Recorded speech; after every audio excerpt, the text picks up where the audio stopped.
everyone, welcome to a new video. This is going to be just quite a casual sort of chatty paint with me video and also a catch up.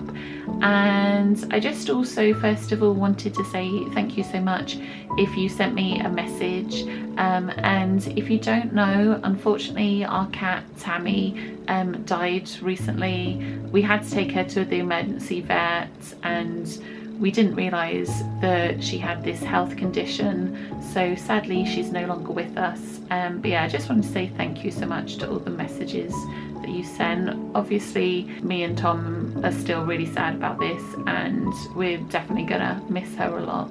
But yeah, I just wanted to have a little catch up, let you know how I'm doing, and also just do a bit of painting. I was actually very kindly sent some paints by Arteza. They recently reached out and asked if I wanted to try any of their products, and I've been wanting to experiment more and try different art materials, and I've been wanting to practice painting more.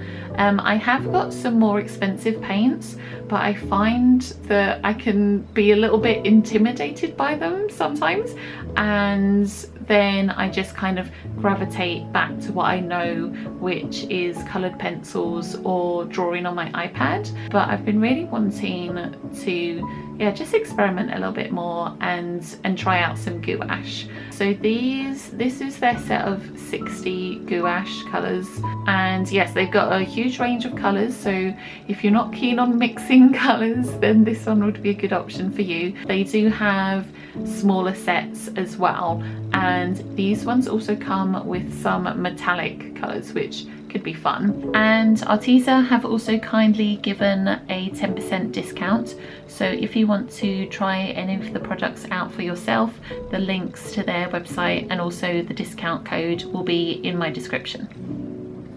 So yeah, I started off by swatching some of the different paints.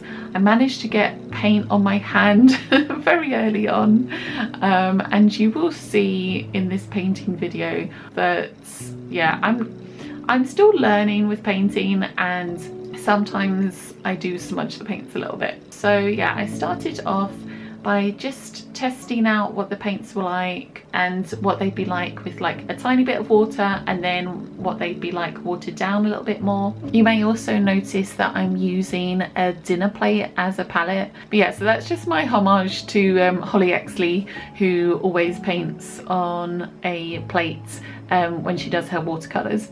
So I thought that I would try that as well for this gouache. Do you say gouache? Do you say gouache? I'm never really quite sure. Anyway, I decided to swatch out all the colours, and there definitely was a lot to choose from, but I narrowed the palette down to sort of colours that I tend to use quite often when I'm doing like pencils, my coloured pencil drawings. So I chose quite a lot of reds and kind of like emerald greens and blues as well. Those are the colours that I really enjoy. And then I started sketching out some black cats. I just thought it would be kind of like a nice tribute to Tammi, and it meant that I got to have a look through some really cute photos of her and yeah, kind of think about like the nice memories of her. Yeah, and I just had this idea of painting lots of black cats like surrounded by flowers. Yeah, Tammi did really enjoy the garden. We got her as a rescue cat, and at first she wasn't really a people person, but the longer that we had her, she just became more and more friendly, and she really just liked company. So if we were inside, she would also want to be inside, but then when the weather was nicer and we'd go out in the garden, she just really enjoys going in the garden with us as well. So I started painting in the middle of the page, and then I decided to move onto the right hand side, which, thinking about it, I probably should have started on the left, just because it meant that I had to wait for the paint to dry before I moved on to the left hand side.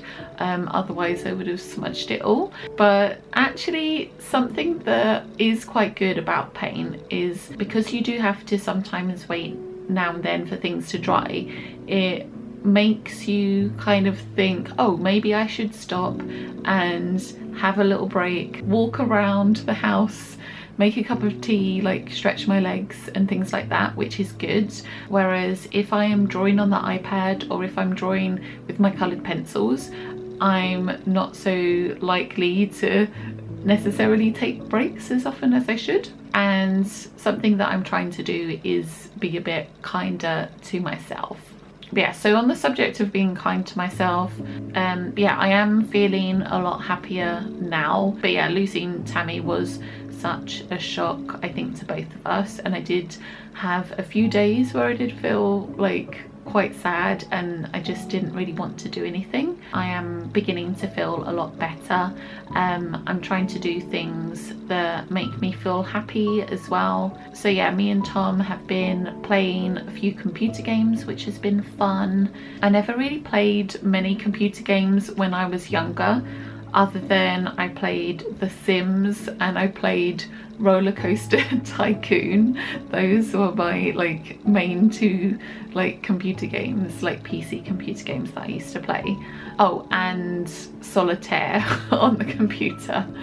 But yeah, so my favourite computer games to play at the moment, I love Overcooked. It's a very cute game where you're a chef and you make different dishes, but things can go wrong, things can move around and catch on fire, and it sounds kind of stressful but I just really like the puzzle aspect of it, and the characters in the game are just really, really cute. What else? I've also been doing some exercise that I enjoy, like I love body combat and dancing. Anything with some like really good music I enjoy as well. And I've also been doing some yoga again.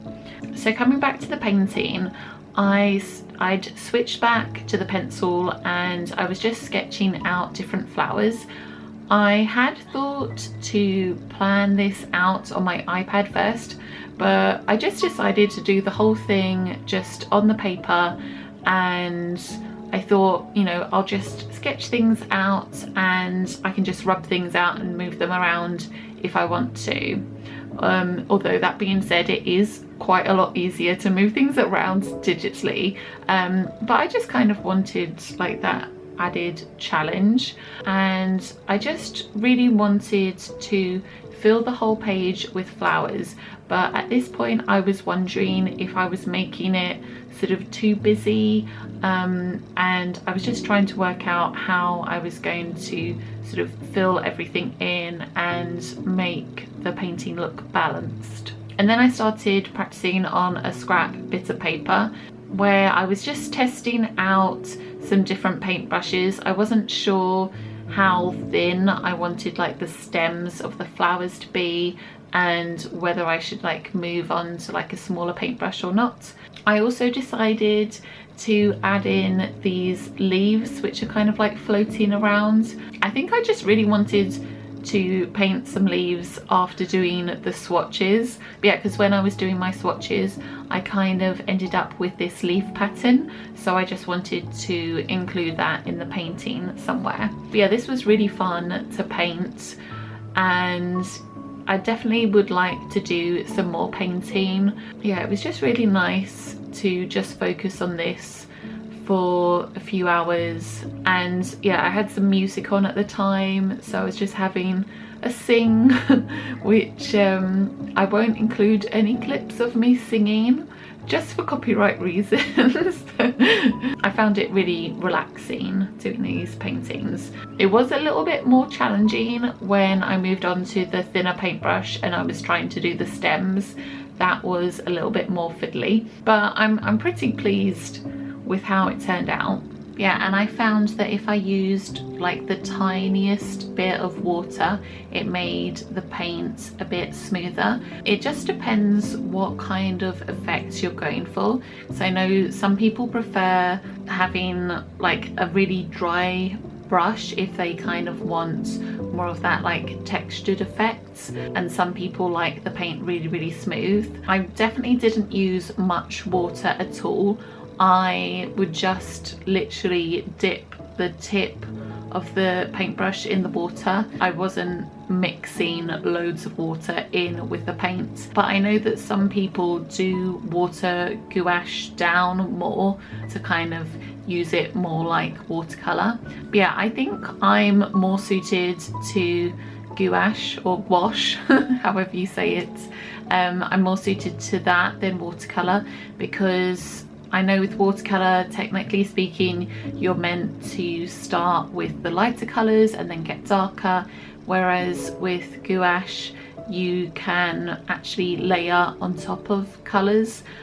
For example, you can see here I'm painting the purple lavender on top of the green stems. Yeah, so the purple paints over the green really well. There is also a couple of clips later on where I do mess up and I smudge the paint just because I am messy, and I managed to use the white gouache paint to like hide that, and that paints over that quite nicely as well. Yeah, if you wanted to do like lots of different layers, yeah, then definitely give gouache a try. Speaking of layers, I do go back and add another layer of the black onto the cats, just because I think I did water the paint down a little bit more here than I wanted to. I think when I do the close-ups you can see sort of the parts where I have watered the paint down a little bit more, and I just really wanted that kind of block colour. So later on I do go back and paint another layer of the black. I hope you're enjoying this video so far. Let me know if you prefer paint with me videos with like chatty bits over the top, or do you prefer them just with music? Because yeah, I think I would definitely like to do some more of these chatty painty videos, and there's something that I really like watching as well. I know Minnie Small does a good series where she does like sketchbook practices. I remember ages ago trying to film something where I was drawing and talking at the same time, but I find that a little bit challenging, and seeing as I was doing a painting for the first time in ages, I thought it would probably be better to paint and then do the voiceover over the top. But yeah, I thought I'd let you know some different favourites that I've had at the moment. Me and Tom have recently watched WandaVision for the first time, and I've actually watched it for the second time as well, because I loved it so much I decided that I was going to rewatch it straight afterwards. We were kind of a little bit late to the party because this did come out a year ago. Yeah, it's a Marvel TV show with two characters, one called Wanda and one called Vision. I don't know how much I can say. I'll just try and tell you what's in like the synopsis and not give you any spoilers. So basically the setup is that it's filmed in like a sitcom style. So it starts in the 50s and it kind of moves like throughout the decades, but something's not quite as it seems.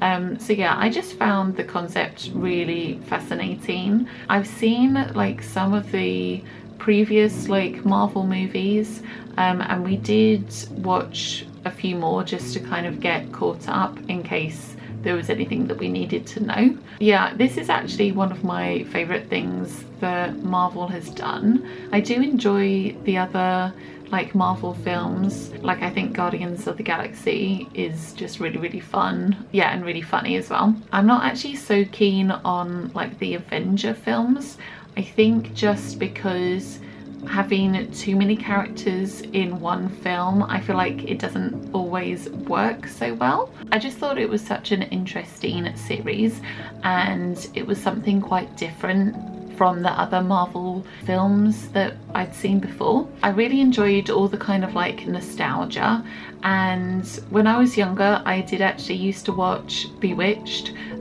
which was a rerun because because I wasn't alive when it was shown in the 50s. But yeah, I used to watch that. I used to watch the repeats of that, and I just used to really enjoy it. So that was really fun to see the kind of nods to that, and I really enjoyed all the opening credits that they did and how that changed like through the decades as well. But yes, I'm kind of gushing over this thing that you've probably already all watched because it came out a year ago. Like I said, we were a bit late to the party, but now I've watched it, I love it. And then the other thing that we watched recently was another Marvel thing, which was Loki. And again, I thought that was really, really fun. Anything to do with time travel, I am pretty much bound to enjoy. But yeah, if it is about time travel, if it is about some kind of alternate reality, then that sort of stuff is kind of right up my street. So I think by this point my painting is really starting to come together. It was so much fun painting all these little flowers, even though it was quite fiddly and also time consuming as well, but it was also just quite relaxing to just paint away, listen to music, and also watch some like YouTube and things on in the background. Let me know, by the way, when you're watching this, are you painting at the same time? Like, do you like to draw and paint with other people on in the background? Yeah, let me know what you got up to, if you also cleaned your room or did some knitting or some cooking or something like that. I'm really happy with how this turned out. Like I said, I wasn't sure exactly how this was gonna turn out because I didn't entirely plan. Like, I had a vague idea of what I wanted. I knew I wanted to paint lots of black cats and I wanted to have flowers, but I hadn't completely figured out how that was all going to fit together. Yeah, I'm definitely pleasantly surprised that it has all come together. Yeah, especially as, like I said, this has been it's been a long time since I've done any painting. I really enjoyed painting the daffodils actually. But yeah, I just wanted to paint loads of spring flowers. I think these are like my favourite flowers, and you might kind of recognise them because they are the flowers that I tend to draw a lot. Yeah, I love tulips, I love bluebells, I love daffodils, I love lavender. But yeah, I also thought it would be fun to draw lots of like black paw prints everywhere, just to make it look like the cats had just completely run around the garden, having a good old adventure. But yeah, I really like how this has come together. When I was finishing this painting off, I was also having a chat with some art friends, and my friend Sammy said she could see it as a pattern, which, yeah, that's something that I would definitely love to kind of look into more, doing like patterns, because I have done some patterns in the past, but it's not something that I regularly work on, so whenever I do them I kind of need to like refresh. Yeah, it's something that I kind of need to like look up how to do it again. So yeah, once I'd finished painting everything, I went around with my electric rubber and just got rid of most of the pencil. I don't mind a couple of pencil marks here and there, but I was just trying to get rid of the majority of it. Yeah, just to clean up the painting a little bit more. Another thing that I had to do before the painting was finished was I had to cover up the fact that I had smudged a couple of bits of paint. I think because I was painting the flowers like here, there and everywhere, I just forgot which flowers were still wet and just unfortunately put my hand in the paint and smudged it. But I was really pleasantly surprised that the white gouache actually covers the paint up really well. So yeah, I just made sure that the paint was dry before I put the white paint over the top, and yeah, I think it covered it up really well. And then one of the last finishing touches that I did was just to add some whiskers on. and I decided to actually do these using a fine liner because I didn't know if I had a tiny paintbrush that would be small enough, and knowing me, I would probably just, the whiskers would turn out too kind of blobby. But yeah, so this is the finished painting, illustration, whatever you want to call it, illustration, painting, pattern. Yeah, I hope you enjoyed this Chatty paint with me video. Also, thank you again to Arteza for kindly sending me these paints. If you want to check out these paints or any of the other Arteza products, links will be in the description, and they've also kindly given us 10% discount, so you can go and check them out and get a discount on your art supplies as well. So yeah, I hope you enjoyed this video, and thanks so much for watching to the end, and thank you again for all the lovely messages that you sent me about Tammi. It really means a lot to us, and yeah, I just hope that you're having a wonderful day, a wonderful week, and I will see you in my next video. Okay, bye. Thank you for coming. I know that you're trying to do anything to make me smile.